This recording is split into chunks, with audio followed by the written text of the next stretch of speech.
বর্তমান অন্তর্বর্তী সরকারের মাননীয় প্রধান উপদেষ্টা প্রফেসর ডক্টর মোহাম্মদ ইউনূস বিভিন্ন রাজনৈতিক দলকে, আমাদের দল এবং গণতন্ত্র মঞ্চের ভুক্ত দলগুলো সহ বেশ কয়েকটি রাজনৈতিক দলের নেতৃবৃন্দকে ডেকেছিলেন কথা বলার জন্য, এবং সেই বৈঠকে তিনি বর্তমান পরিস্থিতি কিছুটা তুলে ধরেছেন। দুটো বিষয়ে তিনি গুরুত্ব দিয়েছেন। একটা হচ্ছে যে এই পরিস্থিতিটা এমন যেখানে তার পক্ষে কাজ করার ক্ষেত্রে নানা অসুবিধার জায়গা তৈরি হচ্ছে, এবং সেইটা এমন অবস্থা তৈরি করছে যে তিনি কাজ চালিয়ে নিতে পারবেন কিনা সে নিয়েও তার মধ্যে একটা সংশয়ের মতো তৈরি হয়েছিল।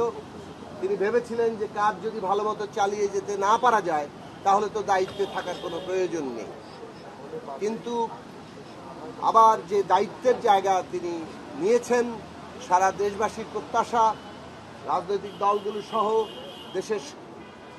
জনগণের যে ভরসার জায়গা আছে, সেই সব উপলব্ধি করেই তিনি সকলের সাথে আবার আলাপ আলোচনা করছেন যে কীভাবে এই পরিস্থিতিটাকে একটা কাঙ্ক্ষিত জায়গায় নিয়ে যাওয়া যায়। দ্বিতীয় আরেকটি বিষয়ের উপর তিনি গুরুত্ব দিয়েছেন, সেটা হচ্ছে যে দেশের সার্বিক যে রাজনৈতিক এবং নিরাপত্তাগত পরিস্থিতি, নানা ধরনের আশঙ্কার জায়গা এখানে তৈরি হচ্ছে। বাংলাদেশের অভ্যন্তরে আমাদের পরাজিত যে ফ্যাসিস্ট শক্তি, তাদের নানান রকম তৎপরতা, গোপন প্রকাশ্য, এবং তাদের যে বিদেশি সহযোগীরা, তারা যেভাবে নানা ধরনের এই যে অন্তর্বর্তী সরকার, বাংলাদেশের একটি গণতান্ত্রিক প্রক্রিয়া এবং আমাদের স্বাধীনতা, সার্বভৌমত্ব, এই সব কিছুকে বাধাগ্রস্ত, ব্যাহত কিংবা ক্ষতিগ্রস্ত করার জন্য চেষ্টা করছে, সেইটা একটা আশঙ্কাজনক অবস্থা আছে। সেই ক্ষেত্রে তিনি সকলের যে ঐক্য, সেই ঐক্য কামনা করেছেন, যে রাজনৈতিক দিক থেকে এবং দেশের শ্রেণী পেশার মানুষ, শিক্ষার্থী, সমস্ত জনগণ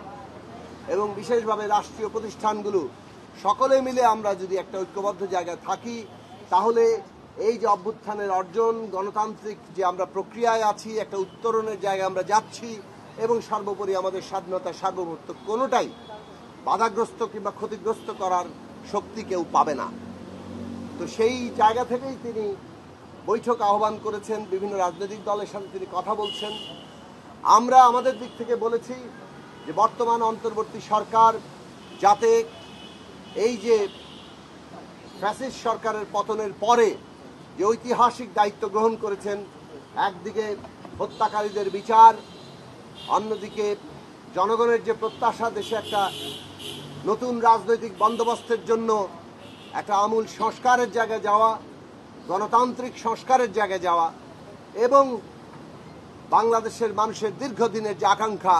একটা সুষ্ঠু নির্বাচনের মধ্য দিয়ে তারা জনগণের সত্যিকার প্রতিনিধি নির্বাচিত করার যে ক্ষমতা, সেইটা অর্জন করার বিষয়ে যে দায়িত্ব, এইটাকে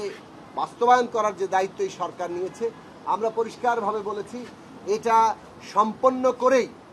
আপনাদের সরকারকে যেতে হবে, এবং এর অন্যথার কোনো সুযোগ নেই। এবং প্রফেসর ডক্টর মোহাম্মদ ইউনূসকে জনগণ যেহেতু একটা ভরসার জায়গায় রেখেছে, সেই তাকেই এই দায়িত্ব পালন করতে হবে। যত বাধাবিঘ্নই থাকুক, প্রতিকূলতা থাকুক, সেটা তার মনের উপরে যত চাপই সৃষ্টি করুক না কেন, আজকে যে ঐতিহাসিক জাতীয় দায়িত্ব তিনি গ্রহণ করেছেন, সেই দায়িত্ব তাকে পালন করে, সম্পন্ন করে বাংলাদেশের ইতিহাসে একটা দৃষ্টান্ত স্থাপন করতে হবে, যাতে করে ভবিষ্যতে এটা একটা অনুপ্রেরণার বিষয় থাকে। আমরা বলেছি যে এখন সবচেয়ে গুরুত্বপূর্ণ জায়গা হচ্ছে যে নানা ধরনের অনাস্থা, অস্থিতিশীলতা তৈরি হয়েছে, অনাস্থা নানা পারসেপশন তৈরি করছে, এক একজন সম্পর্কে এক একজনের পারসেপশন বদলে যাচ্ছে, এবং এর মধ্য দিয়ে দূরত্ব তৈরি হচ্ছে, এবং সেই দূরত্ব এবং অনাস্থা, পারসেপশনই নানাভাবেই আমরা দেখতে পাচ্ছি যে একটা অস্থিতিশীলতারও কোনো কোনো ক্ষেত্রে জন্ম দিচ্ছে। কাজেই আমাদেরকে এই যে অনাস্থার জায়গা এবং এর ফলে যে দূরত্বের জায়গা তৈরি হচ্ছে, সেই অনাস্থা এবং দূরত্ব, অনাস্থা এবং দূরত্বের জায়গাটা আমাদেরকে দূর করতে হবে, এবং এই অনাস্থা, দূরত্বের জায়গা দূর করতে গেলে আমাদের ঘনিষ্ঠ আলাপ আলোচনা দরকার, যাতে একে অপর সম্পর্কে যে ভুল পারসেপশনগুলো তৈরি হচ্ছে সেইটা যাতে যথাসম্ভব কমিয়ে আনা যায়, সত্যিকার অর্থে প্রত্যেকেই কি চাইছেন এটা আমরা পরস্পর সম্পর্কে জানি এবং সেই অনুযায়ী আমরা কর্মপন্থা তৈরি করতে পারি। আমরা বলেছি জনগণ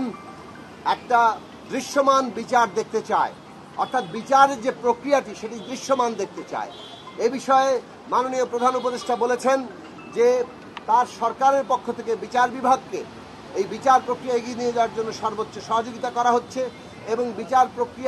বিচারের যে নিজস্ব প্রক্রিয়ার মধ্য দিয়ে এগোচ্ছে এবং সেখানে কোনো রকম